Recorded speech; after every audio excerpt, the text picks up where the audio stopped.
नमस्कार। आज हम महाभारत के पन्नों से एक बहुत ही खास श्लोक पर बात करने वाले हैं। ये वो समय है जब कुरुक्षेत्र का युद्ध बस शुरू ही होने वाला है और हमारे पास एक स्रोत है, महाभारत सैन्य शक्ति तुलना।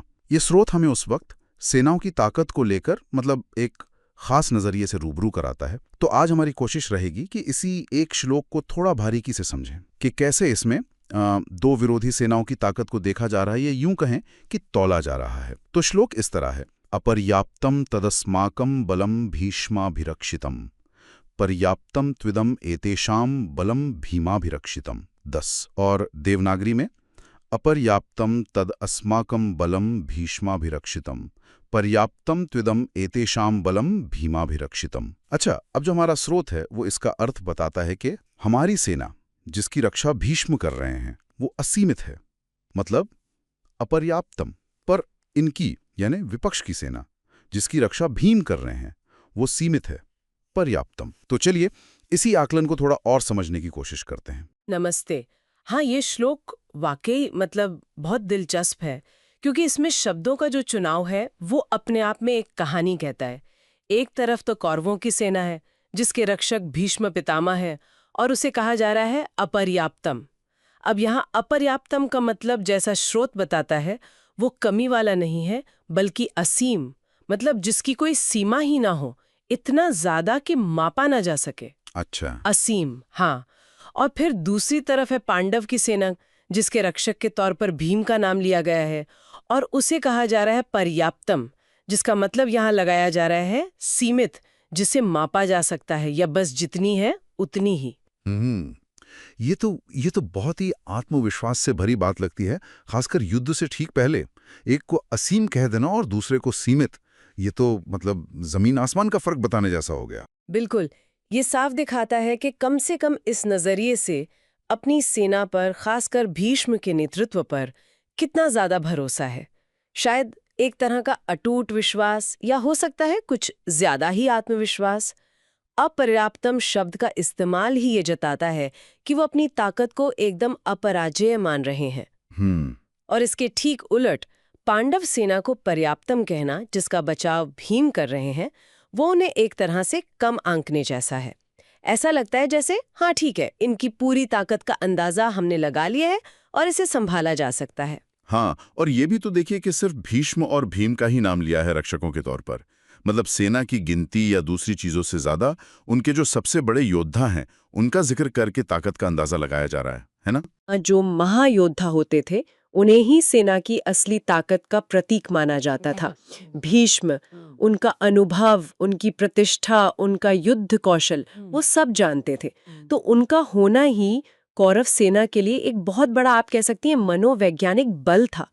शायद इसीलिए उनकी मौजूदगी कहने वाले के नजरिए में सेना को असीम महसूस करा रही थी। अच्छा।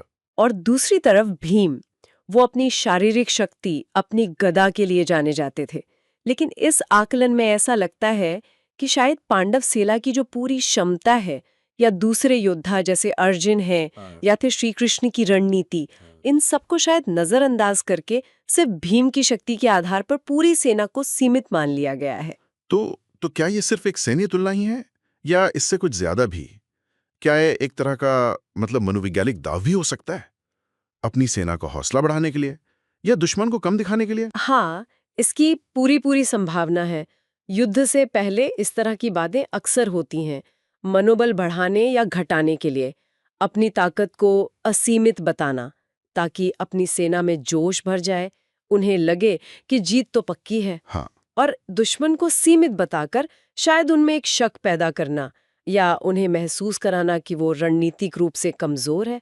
ये सब युद्ध नीति का हिस्सा हो सकता है। लेकिन एक सवाल मन में आता है, क्या ये आकलन सिर्फ एक भावना थी या इसमें कुछ सच्चाई भी थी?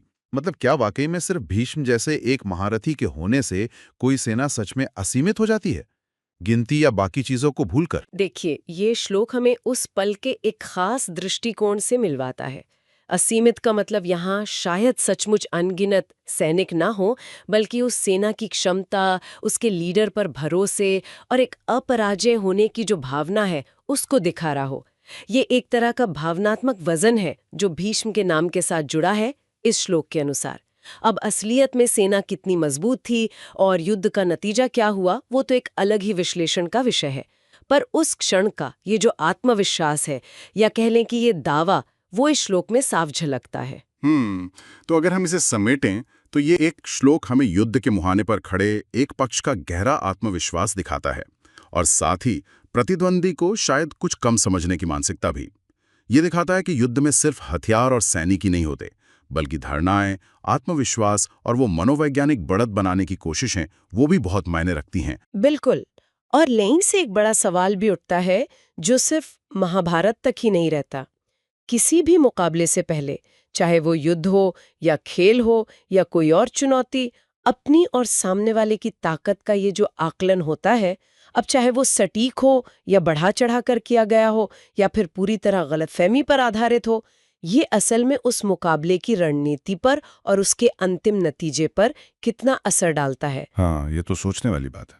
क्या वो ताकत जो हम कागज पर या मन में महसूस करते हैं, वो हमेशा असल जीत में बदलती है, या कभी-कभी ऐसा भी होता है कि बहुत ज्यादा आत्मविश्वास या प्रतिद्वंदी को कम आंक लेना ही हार की वजह बन जाता है? ये एक ऐसा सवाल है जिस पर विचार किया जा सकता है।